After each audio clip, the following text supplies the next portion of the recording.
One day about 5 years ago, I woke up and it looked like invisible ghosts were squeezing my thumbs. My thumbnails look like this. It turned out to be something far worse than ghosts. It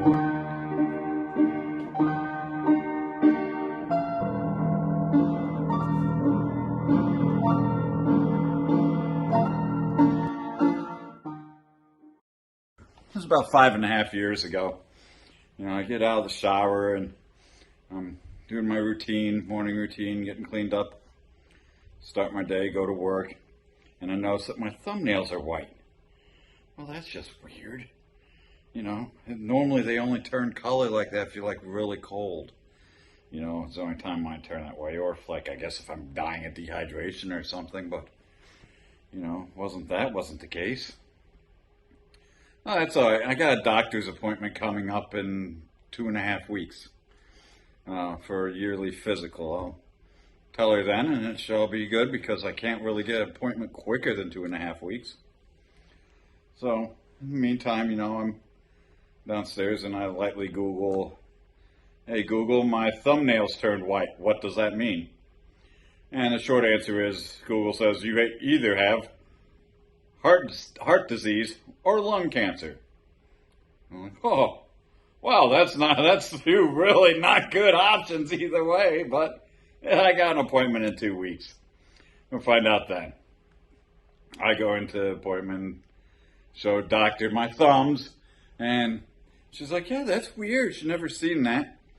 And she goes, it's not quite what she would expect to see, because if it was digital cupping, that's what they call the process of where your fingernails bend over the end of your finger because of heart disease or lung cancer, that your nails actually bend. Mine were just white. And we later found out that's because I was at the very early stages. So she sends me for an EKG. That comes back wispily clean.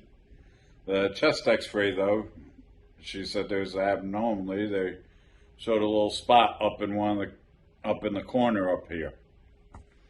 Okay, so she makes an appointment for me to go down to Milwaukee to see an oncologist there, and they're gonna do a whole bunch of tests, and they do the full MRI, and they do then a PET test, and MRI comes back that there's that little spot at the top turned out just to be phlegm. That was no big deal. But the large-ass tumor in the middle was a problem. So then they turn around and they're like, okay, well, we need to do a PET test, which is really a weird test if you've never had that done. That's where they inject a radioactive fluid in you, a sugar, but they inject it, sugar. And it's radioactive, and lasts like 30 minutes in your body before you pee it out, and so you got to drink a lot of water afterwards. And they basically send you in this radiation detector, and it detects where the hot spots are.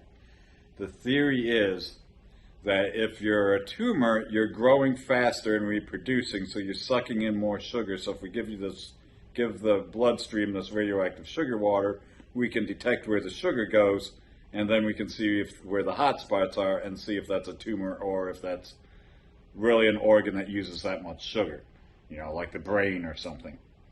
And it comes up that besides the tumor here, I had a couple of them down in my hip area.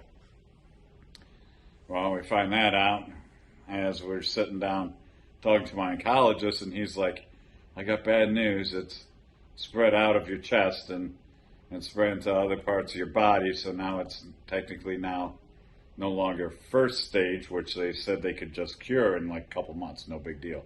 He goes, now you're in late stage, or what used to be called stage 4.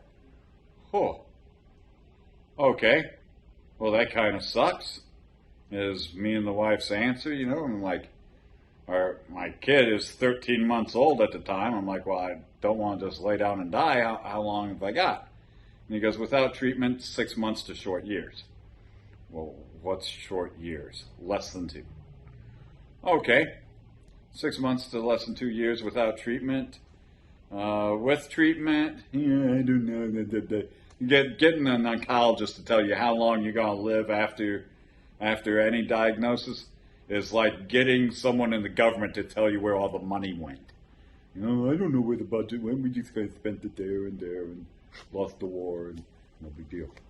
So I'm like, okay, well, it was a pretty simple choice. Throw everything at it. Everything kitchen sink. Let's do it all. Get it, every experimental treatment, anything they have, because anything, if the side effects from treatment would be better than death. And I was looking at death. Because I already been doing some Google searching, and which just reminds me of the episode of The Simpsons where they look on WebMD and they convince themselves that they have leprosy. So I've always pretty much avoided WebMD type of websites. But here I know I got cancer now, so I'm looking at it and looking at, even before they found out what type it was, if it's small cell or large cell, sarcoma, non-sarcoma, and all these other fancy words that mean absolutely nothing to me. So I had to go to the glossary and learn what each of these words meant and what each thing meant, and ask my doctor questions then on what it was, just so I knew the process of what cancer was and how it works and how they can defeat it and what they can do. And so they decide, well, typically they're going to treat it first with chemo, which was terrible.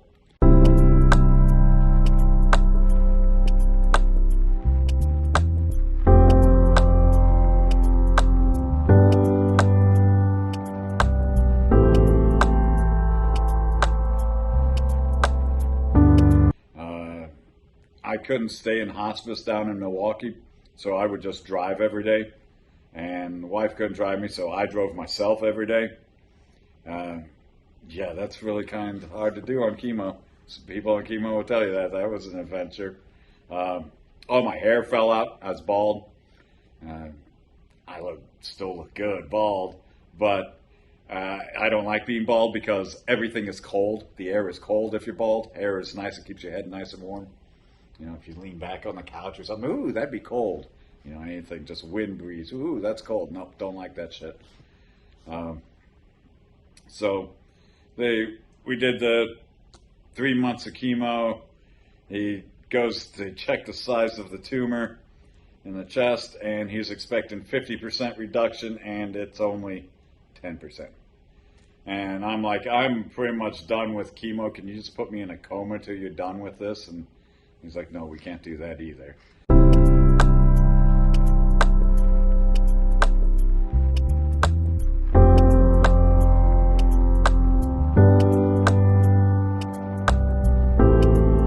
And like, well, then what's the next option? And the next option was radiation, and then we'd follow it up with immunotherapy. Okay, we'll do that then. So we switch gears to radiation, and that is a whole long process. They have to make a mold of you laying on your back so you don't move any, and the machine sits there and zaps you for a while and zaps the other ones down in my hip for a while, and which was weird. All the doctors are like, you have the weirdest cancer ever.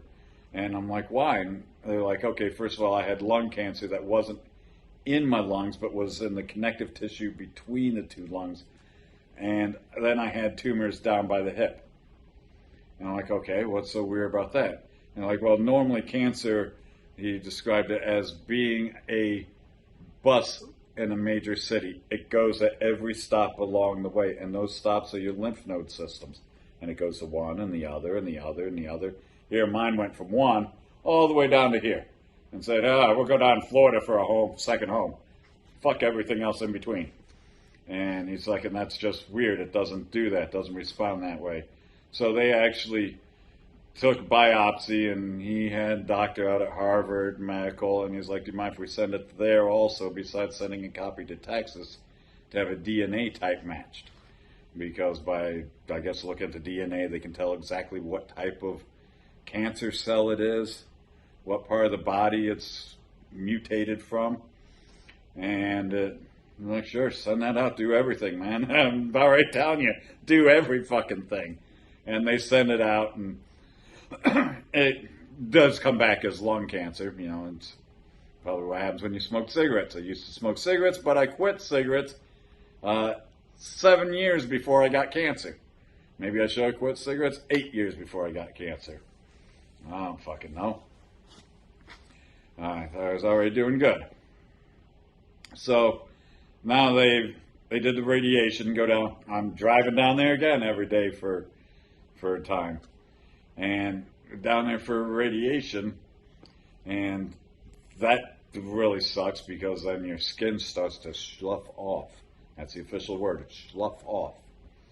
And if you've ever had that happen, it's, imagine like when you get a really bad sunburn, but instead of it just peeling, it all just kind of mushes off like it's mud, and then there's just raw skin and flesh underneath. Not pleasant at all. It smells. It's painful. It's gooey. Nothing I enjoyed.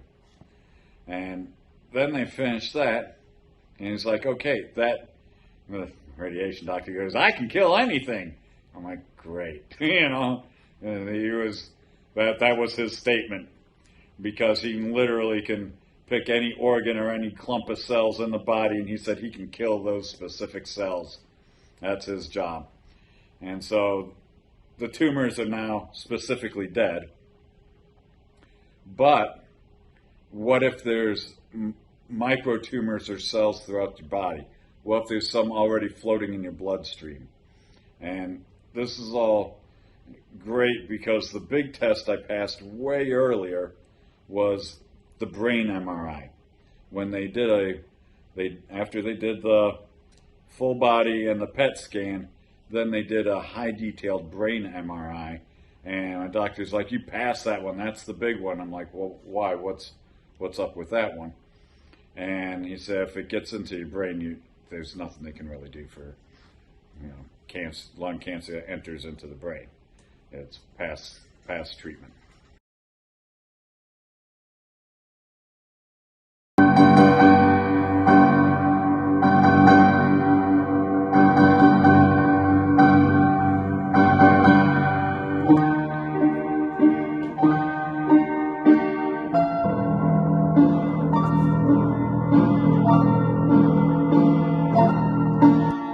Google says you either have heart disease or lung cancer.